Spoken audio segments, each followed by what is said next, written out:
আল্লাহ তুমি আমার গুনাহগার উম্মতকে বাঁচাও।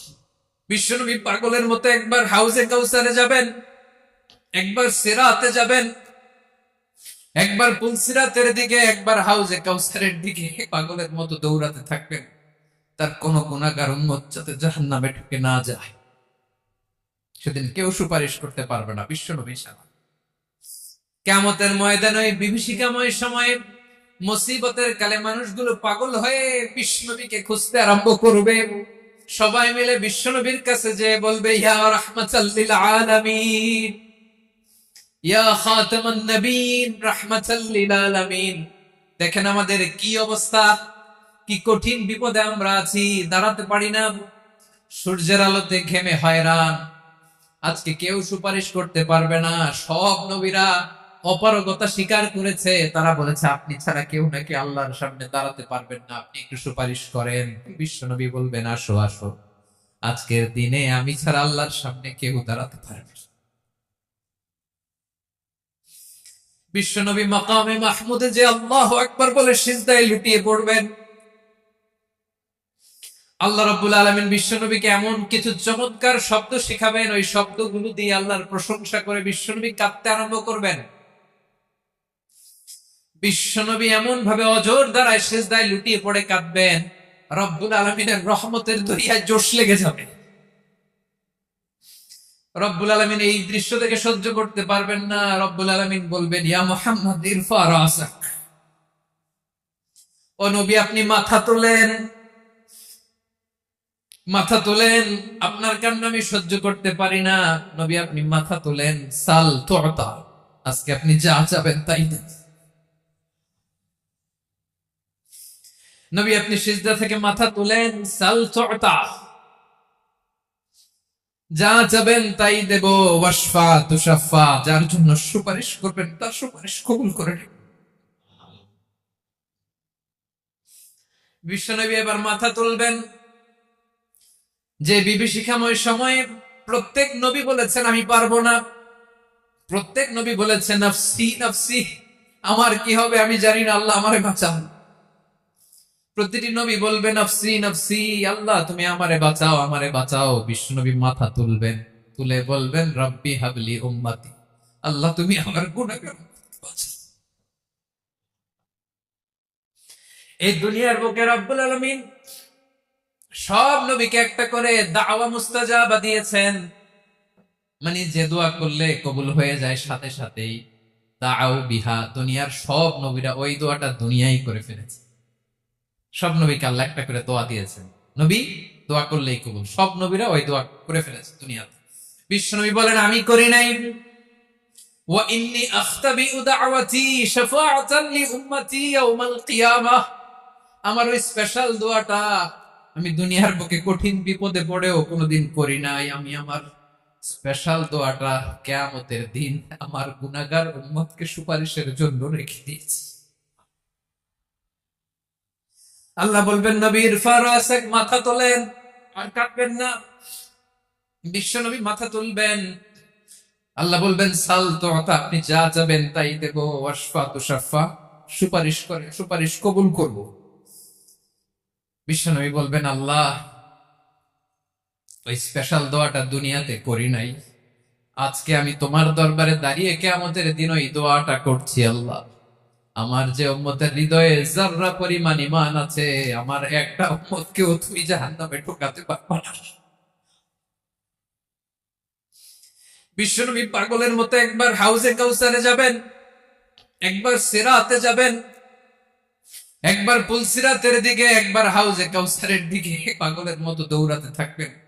তার কোন গুনাহগার উম্মত যাতে জাহান্নামে ঢুকে না যায়, সেদিন কেউ সুপারিশ করতে পারবে না বিশ্বনবী ছাড়া। এজন্য ৫ নম্বর আল্লাহ বললেন মান যাল্লাযী ইয়াশফাউ ইনদাহু ইল্লা বিইযনিহি, কার সাহস আছে, কার এত বড় বুকের পাটা কিয়ামতের কঠিন দিন আল্লাহর সামনে দাঁড়িয়ে সুপারিশ করবে? কারো ক্ষমতা নেই, কারো ক্ষমতা নাই। বিশ্বনবী সেদিন সিজদায় পড়ে উম্মতের জন্য কাঁদবেন, সবাই কাঁদবে নফসি নফসি, আল্লাহ আমারে বাঁচাও আল্লাহ আমারে বাঁচাও। বিশ্বনবী বলবেন উম্মতি উম্মতি, বিশ্বনবী আমার জন্য কাঁদবেন, আপনার জন্য কাঁদবেন, আমাদের জন্য সেদিন কেঁদে কেঁদে জাহান্নামের দরজায় দাঁড়িয়ে আমাদেরকে টেনে টেনে জান্নাতে ঢুকাবেন। এজন্য এই বিশ্বনবীর ভালোবাসা যেন আমাদের হৃদয়ে ভরপুর থাকে। আমার ভাইয়েরা, প্রতি শুক্রবার বিশ্বনবীর উপরে বেশি বেশি যেন আমরা দুরূদ পড়ি। আমরা যখন বিশ্বনবীর সালাম দেই, দুরূদ পড়ি, একদল স্পেশাল ফেরেশতা আছে যারা বিশ্বনবীর দুরূদটা নিয়ে সরাসরি বিশ্বনবীর রওজায় যায়, যে বলে অমুকের বেটা অমুক আপনারে সালাম দিয়েছে। বিশ্বনবী নিজ কবরের থেকে নিজেই সালামের উত্তর দেয়। বিশ্বনবীর ভালোবাসা যেন আমাদের হৃদয়ে থাকে, বিশ্বনবীর সুন্নাহ দিয়ে যেন আমাদের জীবনটাকে সাজাই। পারা যাবে ইনশাআল্লাহ। বিশ্বনবীর ভালোবাসা ছাড়া কেউ জান্নাতে ঢুকতে পারবে? বিশ্বনবীর পক্ষে আমরা বলব, বিশ্বনবীর পক্ষে আমরা লিখব, বিশ্বনবীর জন্য আমরা আমাদের কলিজার রক্ত বিলিয়ে দিব, ঠিক কিনা বলেন? সেদিন বিশ্বনবী ছাড়া কেউ সুপারিশ করতে পারবে না। 5 নম্বর আল্লাহ বললেন, মান দাল্লাযী ইয়াশফাউ ইনদাহু ইল্লা বিইذনি, কে আছে সুপারিশ করবে আল্লাহর সামনে? আর আপনি আপনার বাবার দরবারে যে সেজদা দেন, হ্যাঁ? ইব্রাহিম আলাইহিস সালাম থারথার করে কাঁপবে আর বলবে নাফসি নাফসি, আল্লাহ আমারে বাঁচাও। মুসা আলাইহিস সালাম থারথার করে কাঁপবে, আল্লাহ নাফসি নাফসি, আমারে বাঁচাও। আর আপনি পীরের দরবারে যে সেজদা দেন, কোথায় আছেন আপনি? খবরদার, কেউ বাঁচাতে পারবে না। যাকে ইল্লা আল্লাহ যাকে অনুমতি দেন, বিশ্বনবীকে দিবেন, নবীদেরকে দিবেন। এরপরে আল্লাহ তার স্পেশাল ওয়ালিদেরকে, মুত্তাকিনদেরকে, শহীদদেরকে, সিলেক্টেড বান্দাদেরকে দিবেন। কিন্তু কাকে দিবেন, কার জন্য দিবেন, দুনিয়ার কেউ জানে না একজন ছাড়া। তিনি কে? আল্লাহর ওয়ালিদেরকে, নেককার লোকদেরকে আল্লাহ সুপারিশের অনুমতি দিবেন। কিন্তু আপনি যারে মানেন, যার পায়ে সেজদায় লুটিয়ে পড়ে থাকেন, তারে যে আল্লাহ দিবেন, এটার কোনো গ্যারান্টি আছে? কথা বলেন। এজন্য জপতে হবে একজনের নাম। আওয়াজ করে বলুন, তিনি কে? আয়াতুল কুরসির 5 নাম্বার কথা হচ্ছে, সেদিন কেউ কারো উপকারে আসবে না, সুপারিশ করার সুযোগ পাবে না, আল্লাহ যাকে অনুমতি দেয় তিনি ছাড়া। আল্লাহ যদি কাউকে দয়া করে অনুমতি দেয় তাহলে করতে পারবে, তাহলে পারবে। সেই কিয়ামতের দিনটা বড্ড ভয়ঙ্কর, কেউ সুপারিশ করার সাহস পাবে না। আরে আমার অবস্থা কি আমি জানি না, আমি আবার কারোর জন্য সুপারিশ করব? কথা বুঝেন নাই? আমার কি হবে আমি জানি, তা আমি আরেকজন নিয়ে টেনশন করার সুযোগ কোথায়? ইয়া নফসি, আল্লাহ আমারে বাঁচাও, আমারে বাঁচাও, আমারে বাঁচাও। কাঁদতে কাঁদতে মানুষ হয়রান হয়ে যাবে, এ নাকি আবার আরেকজনের বাঁচাও।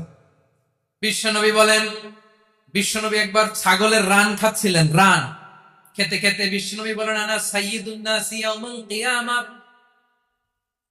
আমি কিয়ামতের দিন সর্বশ্রেষ্ঠ হব, মানুষের মধ্যে সর্বশ্রেষ্ঠ সেরা আমি বিশ্বনবী। আলহামদুলিল্লাহ। বিশ্বনবী বলেন, সেদিনটা বড্ড ভয়ঙ্কর। সেদিন কেউ কারো কোনো উপকারে আসবে না, বন্ধু বন্ধুর কাজে আসবে না, স্ত্রী স্বামীর উপকারে আসবে না, স্বামী স্ত্রীর উপকারে আসবে না, পীর সাহেব মুরিদরে বাঁচাতে পারবে না, মুরিদ পীর সাহেবরে বাঁচাতে পারবে না, নেতা কর্মীর পরিচয় দিবে না, কর্মী নেতার পরিচয় দিবে না, ভাই বোনকে চিনবে না, বোন ভাইকে চিনবে না, বাবা তার সন্তানকে চিনবে না, মেয়েকে দেখে মা দৌড়ে দৌড়ে পালাবে। বড্ড ভয়ঙ্কর দিন। বিশ্বনবী বলবেন, জমিনটা এখনকার মতো থাকবে না, পুরো জমিনটা সমান হয়ে যাবে, ফ্ল্যাট। এখন তো গোল, তখন ফ্ল্যাট। সবাই এক জমিনের উপরে দাঁড়াবে, সূর্যটা মাথার কাছে চলে আসবে, সূর্যের গরমে মানুষের মাথার মগজ গলে গলে কানের ছিদ্র, নাকের ছিদ্র দিয়ে বেয়ে বেয়ে পড়বে। আহ, সবাই হয়রান, পেরেশান, ক্লান্ত শ্রান্ত। মানুষগুলো বলবে বাঁচার কোনো উপায় নাই। 50,000 বছর মানুষ এরকম দৌড়াবে, চিৎকার করবে, কাঁদবে, বাঁচার কোনো উপায় নাই। সবাই বলবে, আহ, আল্লাহ যদি বিচারটা শুরু করতো, যা হবার হবে, আগে বিচার শুরু করুন। বিচারই শুরু হয় না, বিচার শুরু হইতে 50,000 বছর। আল্লাহ, 50,000 বছর, 5,000, 15,000 না, 50,000 বছরের এরকম যাবে। মানুষগুলো কাঁদতে কাঁদতে বলবে, চলো আমরা আদম আলাইহিস সালামের কাছে যাই, যেন আল্লাহর যে সুপারিশ করে, আল্লাহ আপনি বিচার শুরু করেন। কিয়ামতের ময়দানে সবাই মিলে সাইয়েদনা আদম আলাইহিস সালামের কাছে যেয়ে বলবে, ইয়া আবাল বাশার, ইয়া আউয়ালাল আম্বিয়া, ও আদম নবী, আপনি দুনিয়ার বুকে প্রথম নবী। আল্লাহ নিজ হাতে আপনারে 60 হাত লম্বা করে বানিয়েছেন। আপনার সম্মানে ফেরেশতাদেরকে সেজদা দিতে বলেছেন। দুনিয়ার প্রথম নবী, প্রথম মানুষ আপনি। আপনি আল্লাহরে যে সুপারিশ করেন যেন আল্লাহ বিচার শুরু করে। আদম আলাইহিস সালাম বলবেন আমি পারবো না, কারণ আল্লাহ আমাকে একটা নিষিদ্ধ গাছের কাছে যেতে নিষেধ করেছিল, আমি ভুল করে এই গাছের ফল খেয়েছি। নাফসি নাফসি, আজকে আমার কি হবে আমি জানি না, আমি বড় লজ্জিত। আমারে যদি আল্লাহ জিজ্ঞেস করে কেন খাইছিলাম, আমার কোনো উত্তর নাই। তোমারে বাঁচাবো কেমনে আমি? নবীরা থর থর করে কাঁপবে সেদিন। আদম আলাইহিস সালাম বলবেন আমি পারবো না, মাফ করো আমাকে, আমি পারবো না। ওই যে ভুল করে গন্ধম খেয়ে ফেলেছি, নিষিদ্ধ গাছের ফল খেয়ে ফেলেছে, আমি বড় লজ্জিত, অনুতপ্ত, আমি পারবো না। আজকে আল্লাহ এত রাগান্বিত হয়েছে, আগে কখনো আল্লাহ এত রাগান্বিত হয় নাই, ভবিষ্যতে আল্লাহ কখনো এত রাগান্বিত হবে না। আমি পারবো না। এক কাজ করো, তোমরা নূহ আলাইহিস সালামের কাছে যাও। কোন নবী? লোকেরা এবার পাগলের মতো দৌড়াতে দৌড়াতে আল্লাহর নবী নূহ আলাইহিস সালামের কাছে যেয়ে বলবে, ইয়া নবী আল্লাহ নূহ, আনতা আউয়ালুর রাসূলি ফিল আরদ, আপনি জমিনে প্রথম রাসূল। আদম আলাইহিস সালাম নবী ছিলেন, রাসূল ছিলেন না। এই দুনিয়ার বুকে প্রথম রাসূল ছিলেন আল্লাহর নবী নূহ আলাইহিস সালাম। সবাই বলবে, ও নবী আল্লাহ নূহ, রাসূল আল্লাহ নূহ, আল্লাহ আপনাকে আবদান শাকুরা, শুকরগুজার বান্দা বলে কোরআনে বলেছে। কোরআনে নূহ আলাইহিস সালামের নামেও সূরা আছে না নাই? আপনি আল্লাহর প্রিয় বান্দা, প্রিয় রাসূল। দেখেন আমাদের কি দশা, ঘামতে ঘামতে শেষ। জমিনটা তামার জমিন, সূর্যটা মাথার কাছে, কি করবো আর পারি না, ঘামতে ঘামতে আর কত ঘামবো, কত দাঁড়িয়ে থাকবো। আল্লাহরে যে বলেন বিচার যেন শুরু করে। নূহ আলাইহিস সালাম বলবেন আমিও পারবো না, আমিও পারবো না। আমি আমার ছেলের জন্য এক কথা বলে ভুল করে ফেলছি। যখন মহাপ্লাবন হবে আমি বললাম, আল্লাহ আমার কলিজার টুকরা সন্তান রে বাঁচান। আল্লাহ বললেন, ও নূহ, সে তোমার সন্তান না, কারণ সে ঈমান আনে নাই, সে পাহাড়ের উপর দাঁড়িয়েছে, দেখি কেমনে সে বাঁচে। ওই যে আমি একটা না বুঝে আবদার করেছি, আল্লাহ আমার উপর রেগে গিয়েছিলেন। আজকে আল্লাহ ওই ব্যাপারে যদি আমারে প্রশ্ন করে, আমার কোনো জবাব নাই, আমি পারবো না, মাফ করো। তোমরা সবাই মিলে আল্লাহর খলিল ইব্রাহিম আলাইহিস সালামের কাছে যাও। লোকগুলো পাগলের মতো খুঁজতে আরম্ভ করবে, অযুত লক্ষ নিযুত কোটি মানুষের ভিড়ে আল্লাহর খলিল ইব্রাহিমকে যে বলবে, ইয়া খলিলুল্লাহ, ও আল্লাহর খলিল, আল্লাহ আপনাকে বড্ড ভালোবেসেছেন, আপনি কাবা বানিয়েছেন, আল্লাহ আপনাকে বড্ড পছন্দ করেন। দেখেন আমাদের কি অবস্থা। আপনি যে আল্লাহর কাছে সুপারিশ করেন যেন আল্লাহ আজকে বিচার শুরু করে। আল্লাহর নবী ইব্রাহিম বলবেন আমিও পারবো না, আমি আমার জীবদ্দশায় 3টা মিথ্যা বলেছি। কয়টা? আসলে মিথ্যা না, একটু টুইস্ট করে, কৌশল করে কথা বলেছিলেন, ওইটাকে হাদিসে মিথ্যা বলা হয়েছে। আমি জীবনে 3টা মিথ্যা বলেছি, জীবন বাঁচানোর তাগিদে কৌশল করে 3টা কথা বলেছি। আজকের এই কঠিন ময়দানে আল্লাহ যদি ওই 3টা কথার ব্যাপারে জিজ্ঞেস করে, লজ্জায় আমি মাথা দেখাতে পারবো না, আমিও পারবো না, আমিও পারবো না। আজকে আল্লাহ এত রেগে আছে, আগে কখনো এত রাগে নাই, পরেও রাখবে না। তোমরা সবাই মিলে বনি ইসরাইলের নবী মুসা আলাইহিস সালামের কাছে যাও। সবাই এবার যাবে মুসা আলাইহিস সালামের কাছে, যে বলবে, ইয়া নবী আল্লাহ মুসা, আপনি ছিলেন কালিমুল্লাহ, আল্লাহর সাথে সরাসরি কথা বলতেন। রব্বুল আলামিন আপনাকে তাওরাত কিতাব দিয়েছেন, আপনি যে একটু সুপারিশ করেন। আল্লাহর নবী মুসা বলবেন, মাফ করো, আমিও পারবো না, আমি দুনিয়ার বুকে ভুল করে একটা মানুষকে মেরে ফেলেছি। আমি মারছিলাম আদব শিক্ষা দেওয়ার জন্য এক থাপ্পড়, এই থাপ্পড়ে যে ওই লোক মরেই যাবে আমি জানতাম না। আজকে আল্লাহ যদি জিজ্ঞেস করে কেন মারলা, জবাব আছে? ওই লজ্জায় আমি অনুতপ্ত, আমি পারবো না, আমার এই কথা বলো না। আজকে আল্লাহ বড্ড রেগে আছে, আমি পারবো না। তোমরা আল্লাহর নবী ঈসা আলাইহিস সালামের কাছে যাও।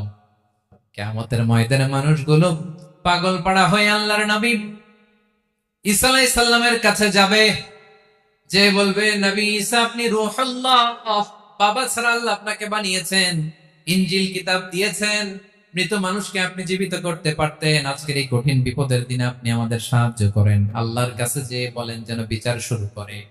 ঈসা আলাইহিস সালাম বলবেন আমিও পারবো না, ইন্নী উবিদতু মিন দুনিল্লাহ, আমার উম্মত খ্রিস্টানেরা আল্লাহরে বাদ দিয়ে আমি ঈসার ইবাদত করেছে। আমার মা ম্যারি আর আমাকে ডাকতো জেসাস ক্রাইস্ট, আমার ইবাদত করেছে, যদিও আমি আমার